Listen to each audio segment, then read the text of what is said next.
트럼프 대통령이 쇠고기와 커피, 오렌지와 바나나, 아보카도 등에 대한 관세를 전격 면제해 장바구니 식품 가격을 대폭 내리고 있습니다. 트럼프 행정부와의 합의로 당뇨 비만 치료제 등 인기 처방약 값이 대폭 인하되고 있습니다. 팬데믹 이후 미국의 소비 양극화가 물가 상승과 관세 여파가 겹치면서 빠르게 심화되고 있다는 분석이 나왔습니다. 트럼프 행정부가 노스캐롤라이나 샬롯츠에서도 대대적인 불법 체류자 단속 작전에 돌입했습니다. 미국 대학에 입학하는 신입 유학생들이 지난해 7%, 올해는 17% 급감한 것으로 나타났습니다. 시청자 여러분 안녕하십니까? 워싱턴 뉴스 투데이입니다. 도널드 트럼프 대통령이 쇠고기와 커피, 오렌지와 바나나, 아보카도 등에 대한 관세를 전격 면제해 장바구니 식품 가격을 대폭 내리고 있습니다. 미국 내 식품 가격은 전년에 비해 3% 이상 올라 있고 커피는 19%, 쇠고기는 13%, 바나나는 7% 비싼 편이었는데 관세 면제로 그만큼 대폭 하락할 것으로 기대되고 있습니다. 한면태 기자가 보도합니다. 취임 첫해 인플레이션을 없애겠다고 공약했던 도널드 트럼프 대통령이 물가 오름세, 특히 장바구니 식품 가격을 좀처럼 잡지 못하자 관세 면제라는 특단의 카드를 꺼내들어 식품 가격을 대폭 낮추기 시작한 것으로 보입니다. 트럼프 대통령은 지난 금요일 행정명령을 통해 중남미 지역에서 수입해오는 식품들에 대한 관세를 상호관세 대상에서 면제하는 특단의 조치를 취했습니다. 미국민 주부들이 체감하고 있는 장바구니 물가, 그로서리 식품 가격부터 대폭 낮추겠다는 특별 조치로 해석되고 있습니다. 트럼프 관세 면제 대상에는 쇠고기와 커피, 오렌지와 바나나, 망고, 아보카도, 파인애플, 코코넛, 코코와 향신료 등이 포함됐습니다. 미국 내 식료품 가격은 9월 말까지 연간 3.1% 올라 있어 전체 소비자 물가 인상률을 웃돌았습니다. 2022년에 비하면 11.4%나 비싸진 겁니다. 더욱이 품목별로는 전체보다 훨씬 급등한 것으로 나타났습니다. 로스터드 커피 값은 9월 말까지 전년보다 18.9%나 급등해 있습니다. 쇠고기 가격은 9월 말까지 전년보다 12.9%나 올랐습니다. 바나나 가격은 6.9% 인상됐습니다. 전체 3.1%나 오른 식품 가격 가운데 두 자릿수 인상을 기록해온 주요 식품과 과일 가격이 관세 면제로 대폭 내려가게 될 것으로 기대되고 있습니다. 식품 가격의 대폭 인하는 미국의 전체 소비자 물가의 하락으로 이어질 것으로 예고되고 있습니다. 연방 셧다운으로 소비자 물가 지수를 발표하지 못하고 있는데 가장 최근의 통계인 9월 CPI는 3.0%를 기록하고 있습니다. 연준의 연간 목표치인 2.0%에 도달하는 데에는 갈 길이 멀어 보이지만 관세 면제에 따른 식품 가격 인하가 확산되면 CPI 소비자 물가나 PCE 개인 소비 지출 물가가 모두 2%대로 다시 떨어질 것으로 예상되고 있습니다. 물가 하락 또는 물가 안정이 이뤄져야 냉각되고 있는 고용 진작을 위한 연준의 기준금리 연속 인하가 가능해집니다. 연준은 올해 남은 마지막 회의인 12월 10일 회의에서 3연속으로 0.25포인트 기준금리를 더 인하할 것인지 아니면 동결할 것인지 팽팽하게 의견이 엇갈리고 있는 것으로 알려져 있습니다.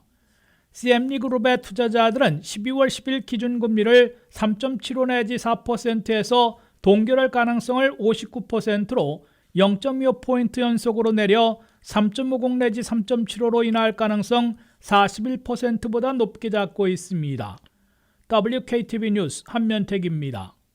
트럼프 행정부와의 합의로 당뇨 비만 치료제 등 인기 처방약 값이 대폭 인하되고 있습니다. 당뇨 치료제인 오젬픽과 비만 치료제인 위고비의 약값이 한 달 $1,000씩이나 대폭 내리는 등 트럼프 행정부와의 합의에 따라 획기적으로 낮추고 있습니다. 미국민들에게 큰 지지를 받고 있는 처방약값 낮추기에 전력 투구해온 트럼프 행정부의 노력이 실질적인 효과를 거두고 있습니다. 트럼프 행정부는 11월 초 당뇨나 비만 치료제로 쓰이는 오젬픽과 위고비, 같은 효과를 내는 일라이 릴리사의 주사제와 복용제 등의 약값을 대폭 인하하기로 제약회사들과 합의했다고 발표했는데 제약회사들이 실제 대폭 인하를 공표하고 있습니다. 덴마크에 본사를 두고 미국 내에서 제조 생산하고 있는 노보 노르디스크사는 선풍적인 인기를 끌어온 오젬픽과 위고비의 약값을 획기적으로 인하한다고 발표했습니다. 당뇨 치료를 위한 주사제인 오젬픽과 비만 치료제인 위고비는 보험 적용 이전 한 달 약값이 $499에서 $349로 $150 정도 내린다고 회사 측은 밝혔습니다. 특히 새로운 환자들에게는 내년 3월 말까지 추가 할인 혜택을 제공해 2달치는 한 달에 $199, 2달 합해 $400 이하로 더 인하해 제공한다고 밝혔습니다. 2달치 이후에는 한 달 $349로 적용된다고 회사 측은 밝혔습니다. 트럼프 행정부가 11월 6일 발표한 제약회사들과의 합의 사항에 따르면 오젬픽과 위고비의 처방약값은 한 달에 $1,000 대폭 인하되는 것입니다. 트럼프 행정부의 팩트시트에 따르면 노보 노르디스크사는 한 달치를 기준으로 오젬픽과 위고비의 약값을 $1,000 내지 $1,350에서 $1,000나 낮춘 $350에 판매하기로 약속했습니다. 트럼프 행정부는 이와 함께 메디케어 수혜자들은 당뇨 치료제, 비만 치료제 등에 대해 메디케어에서 커버해줘 메디케어 약값이 절반 이하로 인하되고 결국 한 달 코페이먼트로 $50만 내게 될 것이라고 강조해놓고 있습니다. 메디케어 커버가 실행되면 메디케어 수혜자들은 오젬픽과 위고비, 같은 효과를 내는 일라이 릴리사의 당뇨 치료제 몬자로, 비만과 수면 무호흡 치료제 젯바운드의 메디케어 약값이 $245로 절반 이하로 낮아집니다. 나아가 메디케어, 메디케이드 수혜자들은 한 달 코페이먼트로 $50만 내면 될 것으로 백악관은 밝혔습니다. 릴리사의 젯바운드는 비만 치료와 수면 무호흡증 치료약으로 승인받았는데 한 달 주사제 가격이 $1,086에서 $346로 대폭 인하됩니다. 트럼프 행정부는 당뇨나 비만 치료제에서 주사제 대신 먹는 복용량으로 곧 FDA의 승인을 받아 시판될 먹는 약들은 한 달 $150로 책정될 것으로 백악관은 전했습니다. 팬데믹 이후 시작된 소비 양극화가 물가 상승과 관세 여파가 겹치면서 빠르게 심화되고 있다는 분석이 나왔습니다. 맥도널드의 2분기 실적 결과 저소득층 고객은 감소한 반면 고소득층 방문은 늘어나면서 미국의 소비 양극화 논란이 촉발됐는데 저소득층에서는 생활비 부담으로 소비를 줄이고 있고 고소득층은 오히려 지출을 늘리는 흐름이 뚜렷해지고 있다는 분석입니다. 자세한 내용 안혜린 기자입니다. 코비드-19 팬데믹 이후로 시작됐던 소비 양극화 현상이 지속적으로 치솟은 물가와 최근 관세 여파까지 겹치면서 빠르게 심화되고 있습니다. 특히 저소득층이 기본적인 생활비 부담 때문에 소비를 줄이고 반대로 고소득층의 소비는 되레 늘어나는 흐름이 뚜렷하게 나타나고 있습니다. 먼저 대표적인 패스트푸드 업체 맥도날드의 실적 변화가 이를 잘 보여주고 있습니다. 맥도날드의 올해 2분기 매출은 전년 대비 5% 증가했지만 주 고객층이던 저소득층의 매장 방문은 두 자릿수 비율로 급감했습니다. 반면 고소득층 방문은 그만큼 증가했고 중산층은 약한 증가세에 그쳤습니다. 전문가들은 메뉴 가격 급등을 주요 이유로 꼽고 있습니다. 맥도날드의 평균 메뉴 가격은 1919년 이후 5년간 40%나 상승했습니다. 빅맥은 $4.39에서 $5.29로, 맥너겟 세트는 $7.19에서 $9.19로 가격이 뛰었습니다. 저소득층이 상대적으로 큰 타격을 받은 이유입니다. 코비드-19 시절 가격을 밀어올린 유동성에 여기에 더해진 트럼프 행정부의 관세 정책, 그리고 급격한 기준금리 인상이 함께 생활 물가를 높여 소비 여력을 좁히는 요인들로 지목되고 있습니다. 실제 저소득층의 연체율은 팬데믹 이후로 계속 높은 수준을 유지하고 있습니다. 연소득 $45,000 미만 가구의 60일 이상 연체율은 2020년 이후 크게 늘어난 뒤 좀처럼 떨어지지 않고 있습니다. 주거비 부담도 상황을 악화시키고 있습니다. 2023년 기준 미국 임차인의 절반인 약 2,260만 명이 소득의 30% 이상을 집세로 지출하는 것으로 조사됐습니다. 특히 연소득 $30,000 미만 가구의 주거비 제외 자녀 소득은 월 $250, 20여 년 전보다 55%나 줄었습니다. 생활비를 제외하면 손에 남는 돈이 거의 없는 셈입니다. 이처럼 저소득층의 소비 여력이 급격히 위축된 반면 고소득층 소비는 상대적으로 견조한 모습을 보이고 있습니다. 델타항공의 경우 일반석 매출은 감소했지만 프리미엄 좌석 판매는 5% 증가했습니다. 호텔 업계에서도 포시즌즈, 리츠칼튼 같은 고급 호텔 매출이 3% 가까이 늘어난 반면 저가 호텔 매출은 오히려 감소했습니다. 전문가들은 저소득 가구가 매달 생계를 버티기 어려운 상황이라며 물가, 금리, 주거비 상승이 누적되면서 소비 양극화가 구조적으로 굳어지고 있다고 지적하고 있습니다. WKTV 뉴스 안혜린입니다. 트럼프 행정부가 시카고와 비슷하게 노스캐롤라이나 샬럿츠에서 대대적인 불법 체류자 단속 작전에 돌입했습니다. 토요일부터 시작된 샬럿츠 웹 거미줄 작전에는 공격적인 체포 작전을 전개해온 국경 순찰 대원들이 앞장서 불법 체류자로 의심되는 사람들은 생김새나 언어만 보고 듣고 체포하는 모습도 목격된 것으로 알려졌습니다. 트럼프 행정부의 대도시 불법 체류자 체포 추방 작전이 이번에는 노스캐롤라이나 최대 도시인 샬럿트로 확대됐습니다. 노스캐롤라이나 샬럿트에서는 토요일부터 오퍼레이션 샬럿트 웹, 즉 샬럿트 거미줄 작전에 돌입했습니다. 샬럿트 작전에는 가장 공격적인 단속을 주도해온 국경 순찰대원들이 선두에 선 모습이었습니다.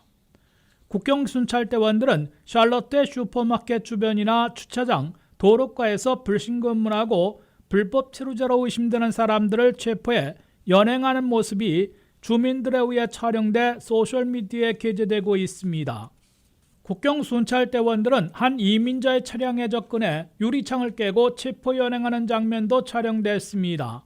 이 사람은 온두라스 출신 귀화 시민권자로 나타나 석방됐는데 영어가 아닌 스페인어로 항의하다가 체포 연행됐으나 자신의 차량을 파손시킨 국경 순찰대원들의 행위를 지역 경찰에 고소했습니다. 국경 순찰대원들은 작전구역 안에서는 영장 없이도 체포 연행할 수 있고 심지어 얼굴 생김새나 언어만 보고 듣고도 체포할 수 있어 가장 공격적인 작전을 펼치고 있는 것으로 해석되고 있습니다. 국토안보부는 시카고에서 2달 이상 미드웨이 블리츠 작전을 여전히 지속하고 있는 도중에 그곳에 배치됐던 국경 순찰대원들 100명 이상을 노스캐롤라이나 샬럿트로 이동시켜 새로운 작전에 돌입한 것으로 알려지고 있습니다. 국토안보부는 노스캐롤라이나 샬럿트가 연방이민 단속을 방해하는 이른바 피난처 도시는 아니지만 피난처 정책을 적용해 아이스 구금자 1,400명이나 석방하는 조치를 취했기 때문에 대대적인 불법 체류자 체포 작전에 타겟이 된 것으로 지적하고 있습니다. 노스캐롤라이나 샬럿트에는 거주민들의 17%가 외국 태생들로 집계되고 있으며 공개적인 피난처 도시에는 포함되어 있지 않지만 웰커밍 도시로 이민자 보호 정책을 펴는 것으로 간주되고 있습니다. 민주당 출신 노스캐롤라이나 주지사와 샬럿트 시장 등은 이 지역의 범죄율이 20% 이상 대폭 감소한 상황인데도 강행되고 있는 트럼프 행정부의 이민 단속은 공공안전보다는 불안과 불확실성만 확산시키고 지역사회를 분열시키고 있다고 성토했습니다.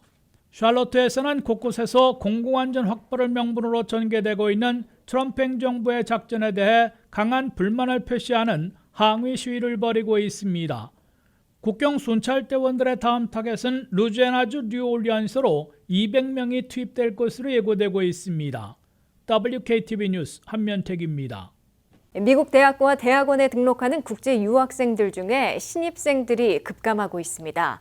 강화된 유학생 심사 때문인 듯 미국 대학에 입학하는 신입 유학생들은 지난해 7%, 올해는 17% 급감한 것으로 나타났습니다. 트럼프 행정부 들어 유학 비자 심사가 강화된 여파로 미국 대학과 대학원에 등록하는 국제 유학생들이 대폭 감소하기 시작한 것으로 조사됐습니다. 국제 유학생들의 통계를 집계하고 있는 IIE의 오픈도 2025 보고서에 따르면 미국 대학과 대학원에 등록한 전체 국제 유학생들은 아직 감소하지는 않고 있으나 신입생들이 눈에 띄게 급감하고 있습니다. 현재 미국 대학과 대학원에 등록한 국제 유학생들은 총 120만 명으로 전체 대학생들의 6%를 차지하고 있습니다. 전체 등록 유학생들은 아직도 늘고 있으나 유학생 비자를 새로 받아야 하는 신입생들이 눈에 띄게 급감하고 있습니다.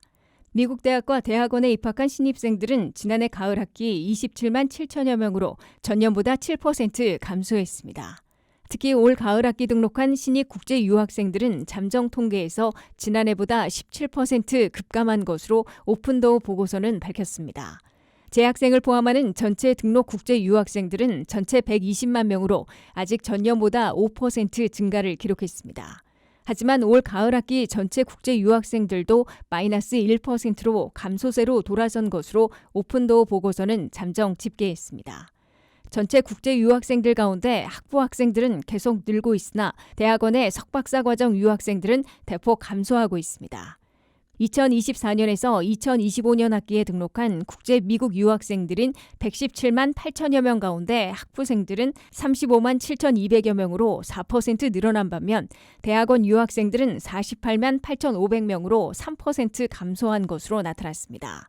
올 가을 학기 등록한 전체 국제 유학생들은 학부생은 2% 늘어나는 데 그친 반면 대학원생들은 12% 급감한 것으로 잠정 집계됐습니다. 국가별 미국 유학생들을 보면 인도 출신들이 36만 3천여 명으로 전년보다 10% 더 늘어나며 전체의 31%를 차지하면서 독보적인 1위를 차지하고 있습니다. 2위는 중국 출신으로 26만 6천 명으로 전년보다 4% 감소했으나 아직 전체에서 23%를 차지하고 있습니다. 3위는 한국 출신 미국 유학생들로 4만 2,300명으로 전년보다 2% 감소했으나 전체에서 3.6%를 차지하며 탑3를 지키고 있습니다. 4위는 캐나다 출신으로 3만 명으로 전년보다 3% 늘어난 것으로 나타났습니다. 5위는 베트남으로 2만 5,600명으로 전년보다 16% 급증한 것으로 조사됐습니다. 미국에서 국제 유학생들은 2024년 한 해 550억 달러를 지출해 미국 경제에 기여하고 35만 5천 개의 일자리를 창출한 것으로 오픈도어 보고서는 산정했습니다. 이상으로 워싱턴 뉴스투데이를 마치겠습니다. 시청해주신 여러분 고맙습니다.